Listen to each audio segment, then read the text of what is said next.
Seguimos con nuestro invitado, que es muy importante en este aspecto, con Diego. Diego había quedado pendiente en el bloque anterior, si no me equivoco. ¿Qué rol tiene la DEA a los Estados Unidos? Porque nadie exporta así porque sí, sin la anuencia y conocimiento de los Estados Unidos. Bueno, Juan Manuel, el asunto de la droga siempre ha sido el eterno problema con el que mantienen mareado a Colombia. En este momento, desgraciadamente, se ha incrementado de una manera increíble la producción y exportación de droga a los niveles más altos de la historia, curiosamente en plena paz, entre comillas. Y este problema siempre ha estado vinculado a los Estados Unidos, que siempre se nos ha vendido como el aliado en contra de este mal. Pero muy bien lo dice usted, que es muy difícil que este tipo de cosas prosperen sin una ayuda de parte de los grandes poderes. Podemos hablar, por ejemplo, de Pablo Escobar. Hace poco algún medio de prensa sacaba las palabras del hijo de Pablo Escobar, donde nos contaba, o él afirma, que su padre trabajaba para la CIA. La CIA ha jugado un papel muy importante en Colombia desde hace muchos años. En el bloque anterior te decía que había comenzado en la década de los 90 una ofensiva, pero parece que estas ofensivas responden como a etapas. Ya en la época del Bogotazo parecía haberse inaugurado una etapa donde pues nos lo pintan como un suceso donde un ciudadano individual asesinó a un caudillo, a Jorge Elías Gaitán, pero son muchos los investigadores y periodistas que han visto la mano de la CIA detrás de esto, de la CIA y Fidel Castro. De esto se ha hablado un poco en tu canal, Juan Manuel, y dio pie para arreciar la violencia guerrillera. Luego aparece Pablo Escobar, al parecer nos damos cuenta ahora, de la mano de la CIA, convirtiéndose en uno de los capos de la droga más grandes del mundo. Pasa algo muy curioso. Ahora te mencionaba el capítulo de la toma del Palacio de Justicia. Hay muchos indicios que dicen que el M-19, aliado con Pablo Escobar, se tomaron el Palacio de Justicia. Esto le convenía a Pablo Escobar para detener todo el proceso de extradición, que magistrados y jueces muy valientes estaban dando la batalla en esas instancias contra el narcotráfico por medio de la herramienta de la extradición. Luego sucede que durante la época de Gaviria, esta nueva ofensiva, el gobierno parece irse encima de Pablo Escobar, de montar una cacería que hoy sabemos que no fue una cacería leal del gobierno, del Estado legalmente, sino en asociación con otros miembros de los carteles de droga, con miembros de los que después serían paramilitares, y en conjunto con Estados Unidos. Nosotros tenemos una interpretación muy clara de esto. La guerrilla colombiana, en confabulación con la derecha colombiana, que siempre fingió combatirla, usaron a Pablo Escobar, al poder que le daba el tráfico de droga, como una herramienta para lograr ciertos propósitos en Colombia, pero la nueva etapa exigía que el negocio de la droga pasara directamente a potenciar a los grupos ilegales, llámense en guerrilla o paramilitares. Entonces parecen haberse unido todos al ver la fuerza y el poder que había adquirido Pablo Escobar para sacarlo del camino. Uno podría pensar que se hizo un combate leal contra la droga, pero con la perspectiva histórica, Juan Manuel, nos damos cuenta que lo que sucedió fue que, saliendo Pablo Escobar del camino, el negocio de la droga fue copado por las guerrillas y los paramilitares colombianos, que los usaron para armarse, y por eso cualquiera que revise se da cuenta que la segunda mitad de la década de los 90 fueron quizás los más sangrientos y crueles de la historia de Colombia. Es una etapa oscura que no tiene parangón en otro momento de nuestra historia, y que, bueno, fue potenciada por el narcotráfico y que nos ha traído a lo que estamos hoy, un país exportador como nunca y consumidor como nunca, Manuel. Pues sabes que te venía escuchando, es tan importante lo que acabas de decir, porque en el fondo esto parece, obviamente nada ocurre porque ocurre, nada ocurre circunstancialmente. Todos los que conocemos un poquito y rascamos con profundidad lo que ocurre en el mundo, y especialmente en nuestra Hispanoamérica, nos vamos dando cuenta de que muchas cosas son armadas, manipuladas, ¿no es cierto? Tipo el rol, ¿no es cierto?, de Pablo Escobar o su papá, las cuotas que entran, que de la noche a la mañana tengas tanta impunidad para poder hacer tantas cosas, retroalimentarse con la guerrilla, ambos funcionan y mantienen en vilo a la sociedad colombiana. Pero esto es más o menos como cuando los Estados Unidos crea el ISIS, ¿no es cierto? Después de que lo usó ya no le sirvió más, bueno, lo deja y ya el ISIS conformó su propia fuerza. Al ser su propia fuerza ya trabaja como mafia. Y esto un poco, llamémoslo el narco, es como una mafia también, ¿no es cierto? Se maneja con códigos determinados y si no te limpian.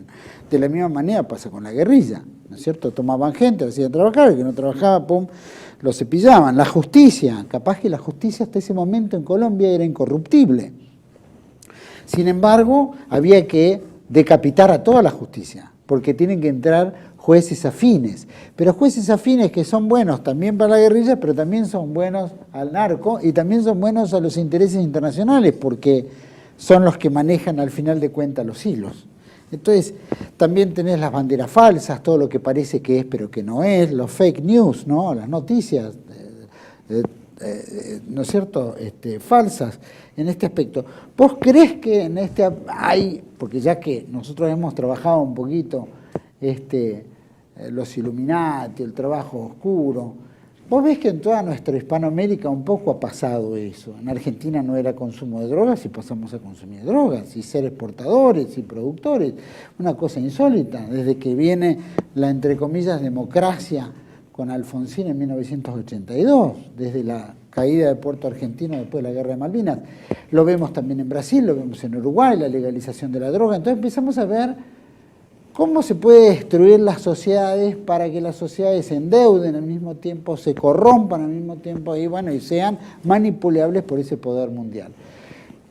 ¿Estamos todos, digamos, en esa misma sintonía o ves que Colombia tiene algo distinto de lo que ocurre en otros hermanos países nuestros? No, sin duda, una de las cosas que más lo convence a uno en este pensamiento disidente es notar que aquellos fenómenos que están ocurriendo en Colombia evidentemente se replican en otros países y de pronto la única dimensión en que cambian es en lo cronológico, es decir, hay países que parecen estar más avanzados en una línea de ese proceso y Colombia probablemente viene rezagado un poco. Nosotros estamos saliendo de la etapa de la violencia armada y entrando o apenas está perfilando la llegada a esa etapa de guerra cultural. Igual comenzó desde los 90, pero de pronto hay otros países, la Argentina es un ejemplo, donde ya dejaron la etapa de esa violencia armada y están más de lleno en la etapa de ataque cultural. Alguien me preguntaba por qué en Colombia ese feminismo radical que se ve en ciertas zonas o la agenda LGTBI no parece, aunque sí lo está haciendo, haber adquirido esa dimensión gigante o aparentemente gigante y violenta incluso que ha adquirido en estas regiones. Y lo que yo interpreto de esto es que aquí seguimos el mismo camino que los demás países, pero puesto que el negocio de la droga en Colombia se volvió tan fuerte, tan importante y enriqueció a tanta gente, entonces fue difícil soltarlo. Nos quedamos estancados ahí porque eso estaba produciendo unas ganancias fabulosas.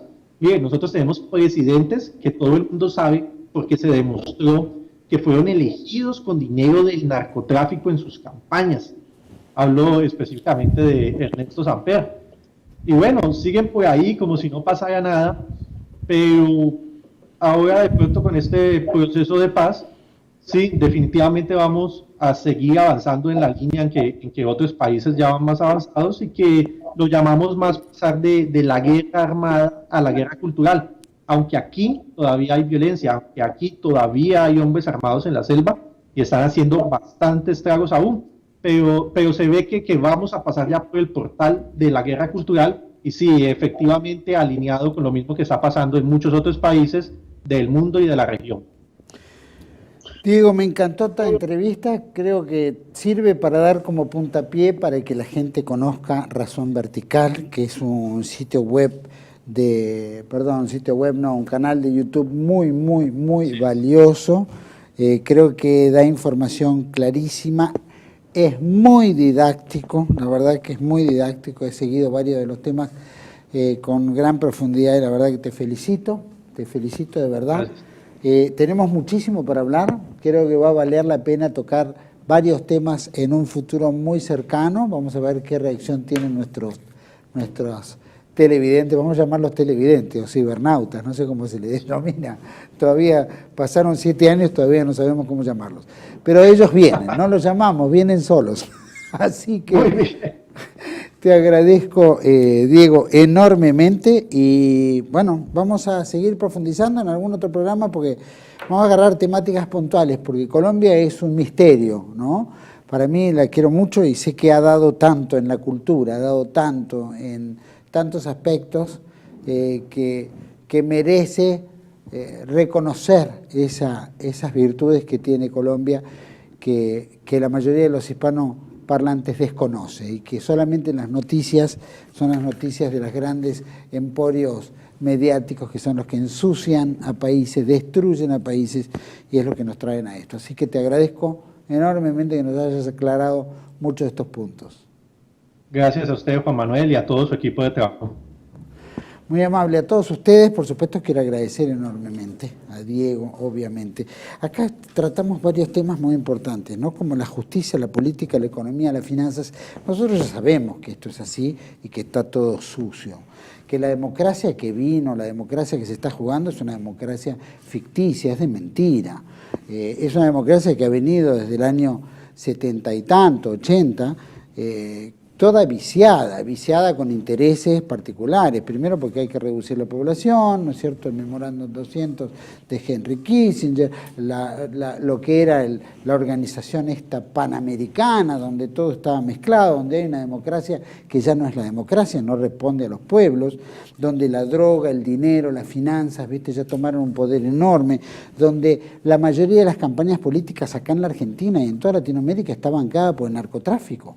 Es decir, todos entraron en la rufa del narco y también de la guerrilla, porque la mayoría de la guerrilla ha abandonado las armas porque ya no tenía necesidad de seguir y aparte nadie los bancaba y aparte la sociedad no quería más violencia, pero se incorporaron en la vida política y en la vida política, aunque parezca que maduraron y que entraron, digamos, en una senda de proponer ideas, en realidad están trayendo el mismo marxismo, la misma violencia, pero en otra forma.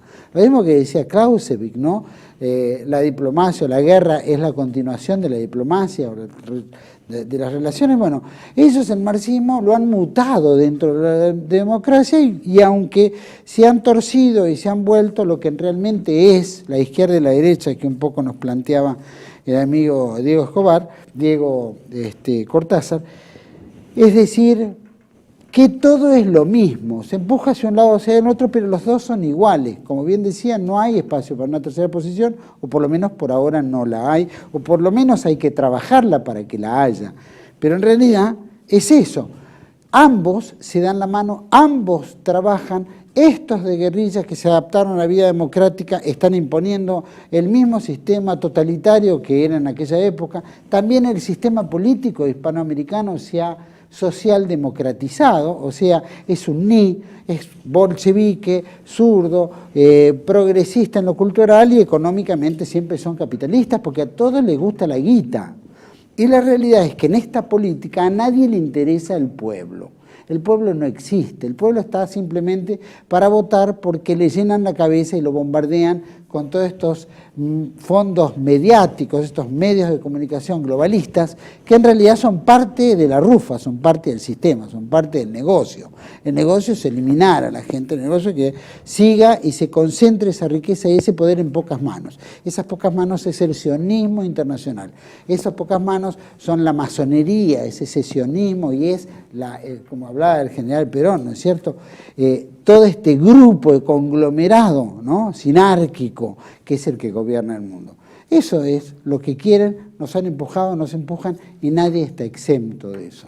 A mí me alegra haber conversado con Diego Cortázar, nos abrió todo un panorama, hay mucho para conversar, los invito a ver su página o su sitio en YouTube, vale la pena, es extraordinario. Y seguiremos teniendo interesantísimas conversaciones con otros hermanos de nuestras repúblicas que tienen tanto para decir y que son auténticamente tercera posición.